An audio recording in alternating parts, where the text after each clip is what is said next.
मेरे प्यारे साथियों, वाहिगुरु जी का खालसा, वाहिगुरु जी की फतेह। धन धन साहिब श्री गुरु अर्जन देव जी महाराज की पावन बाणी, श्री सुखमनी साहिब जी की लड़ीवार विचार आप श्रवण कर रहे हो। इस लड़ीवार विचार के अंदर अभी तक 8वीं अष्टपदी के 4 पौड़ियों की विचार हो चुकी है। आज हम 5वीं पौड़ी का विचार करेंगे। इस पौड़ी के अंदर गुरुदेव महाराज हमें क्या समझा रहे हैं, उसे समझने का प्रयत्न करेंगे। विषय ब्रह्मज्ञानी का चल रहा है। सारे पौड़ियों में ब्रह्मज्ञानी का महत्व बतला रहे हैं। आज हमें ब्रह्मज्ञानी का क्या महत्व गुरु महाराज बतलाते हैं। आओ हम चित्त वृत्तियों को एकाग्र करके गुरु महाराज का यह पावन उपदेश श्रवण करें। पौड़ी इस प्रकार है, ब्रह्मज्ञानी का एक रंग। 5वीं पौड़ी की आरंभता, जिसके अंदर गुरु महाराज कथन कर रहे हैं कि वह जो ब्रह्मज्ञानी है, ब्रह्मज्ञानी का भाव जिसने ब्रह्म को जान लिया, जिसने परमात्मा को जान लिया, वह ब्रह्मवेत्ता है, वह ब्रह्मज्ञानी है। कहते हैं ब्रह्मज्ञानी का एक रंग। उस ब्रह्मज्ञानी का जो मन है, उस मन के अंदर केवल एक के प्रति प्रेम है, एक का भाव है, वह एक परमात्मा। उसके लिए रंग का अर्थ है प्रेम।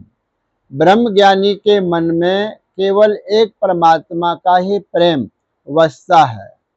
फिर कहते हैं ब्रह्मज्ञानी का बसै प्रभु संग। जो ब्रह्मज्ञानी होता है उसके साथ प्रभु साक्षात निवास करते हैं।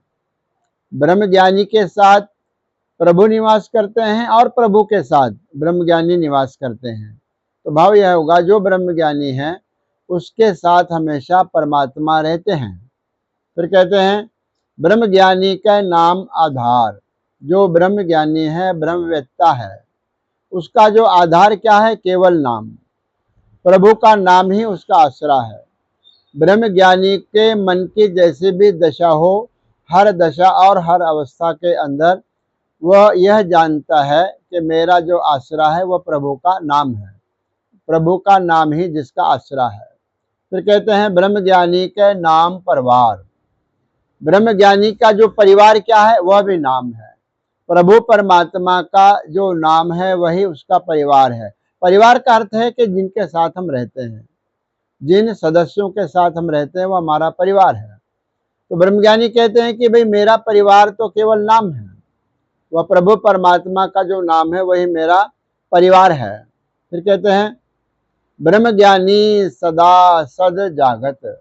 जो ब्रह्मज्ञानी है वह हमेशा जागता रहता है। जागता रहता का भाव है कि वह जो विकार रूपी शत्रु है उनसे बच के रहता है।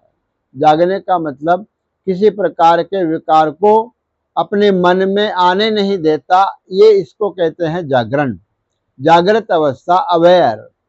तो इतने अवेयर होते हैं ब्रह्मज्ञानी कि सदा ही जागते रहते हैं और किसी प्रकार का जो विकार है, बुरा विचार तक मन में नहीं आने देते।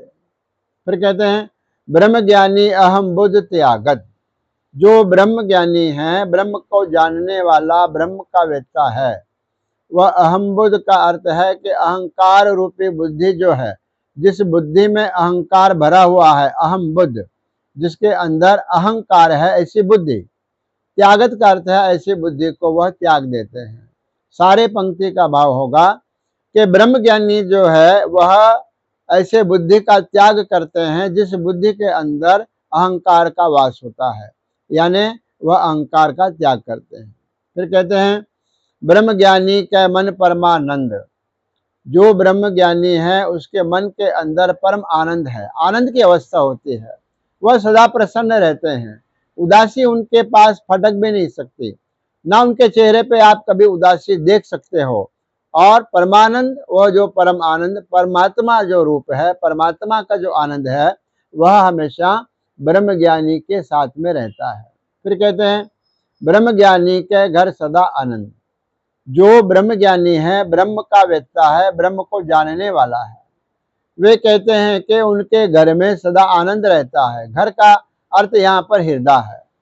ब्रह्म ज्ञानी के हृदय रूपी घर में सदा ही आनंद रहता है अथवा प्रसन्नता रहती है। सारी पंक्ति का भाव कि ब्रह्म ज्ञानी का मन सदैव ही प्रफुल्लित रहता है। फिर कहते हैं ब्रह्म ज्ञानी सुख सहज निवास। जो ब्रह्म ज्ञानी है वह सुख के अंदर सहज निवास करता है। सहज का अर्थ है कि जहां पर तृष्णाएं नहीं आती, आशाएं नहीं आती, संकल्प और विकल्प नहीं आते, ऐसी अवस्था को कहा गया है सहज अवस्था। उस सहज अवस्था के अंदर वो सुख के साथ निवास करते हैं, अर्थात जो ब्रह्म ज्ञानी है वो हमेशा ही सहज अवस्था में रहते हैं। अंतिम पंक्ति में कहते हैं नानक ब्रह्म ज्ञानी का नहीं विनाश। गुरु नानक देव जी महाराज के नाम की मोहर ला करके पंचम पातशाह महाराज कथन कर रहे हैं कि जो ब्रह्म ज्ञानी है उसका नहीं विनाश, उसका कभी भी विनाश नहीं हो सकता। ब्रह्म ज्ञानी कभी भी मर नहीं सकता। ब्रह्म ज्ञानी का जीवन सदैव है। ब्रह्म ज्ञानी का जीवन परमात्मा के चरणों में है, गुरु के चरणों में है। उनको गुरु और परमात्मा के चरणों में निवास मिलता है, इसलिए उनका कभी भी विनाश नहीं होता, अर्थात कभी भी उनकी मृत्यु नहीं होती। एक बार यह शरीर छोड़ दिया तो सदैव जीवन को प्राप्त कर लिया और वह सदैव जीवन प्रभु के चरणों में रह करके व्यतीत करते हैं।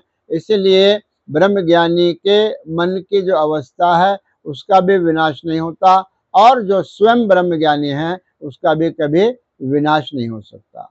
यह पावन विचार गुरु महाराज ने 5वीं पौड़ी में हमें प्रदत्त की है। आगे किस प्रकार 6वीं पौड़ी में विचार आती है उसके विचार हम परसों करेंगे। आज इतना ही, धन्यवाद।